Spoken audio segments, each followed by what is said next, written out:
পবিত্র কোরআনের বহু জায়গায়, অসংখ্য জায়গায় আল্লাহ সুবহানাহু ওয়া তাআলা বারবার বলতে থেকেছে, দেখো তোমরা যে দুনিয়ার মধ্যে আছো, এই দুনিয়া হচ্ছে লাইবুন ওয়া লাহু, এই দুনিয়া হচ্ছে খেলতামাশা, ধোকার জায়গা। আর পরকাল কি? পরকাল হচ্ছে চিরস্থায়ী কল্যাণকর, খায়রুন ওয়া আবকা। দুটো জিনিস, খায়ের এই দুনিয়ার চাইতে উত্তম, আবকা চিরস্থায়ী। এই দুনিয়াতে যেটি আছে সেটি পরকালের চাইতে উত্তম নয়, আর এই দুনিয়াতে যেটি আছে সেটি ক্ষণস্থায়ী। তো আল্লাহ সুবহানাহু ওয়া তাআলা বারবার বলতে থেকেছে যে আমরা যে দুনিয়া আছি, এই দুনিয়া হচ্ছে খেলতামাশার জায়গা, ধোকার জায়গা।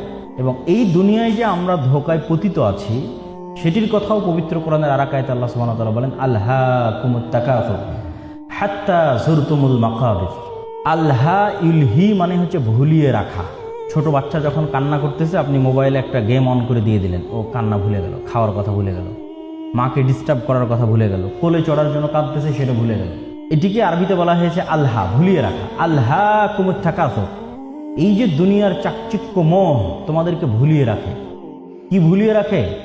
মৃত্যুর কথা ভুলিয়ে রাখে।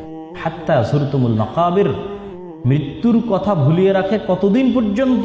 যতদিন না তোমরা নিজেরা প্র্যাকটিক্যালি না মরতেছ, মানে যতক্ষণ পর্যন্ত আমরা নিজেরা এক্সপিরিয়েন্স না করে নিচ্ছি যে আমি মারা গেছি, তার আগ পর্যন্ত এই তত্ত্বটা কেউ বিশ্বাস করতে চায় না যে আমি মারা যাব। হাত্তা যুরতুমুল মাকাবির, প্র্যাকটিক্যালি যখন আমি মরে গেছি তখন পর্যন্ত আমরা বিশ্বাস করতে চাই না যে মারা যাব।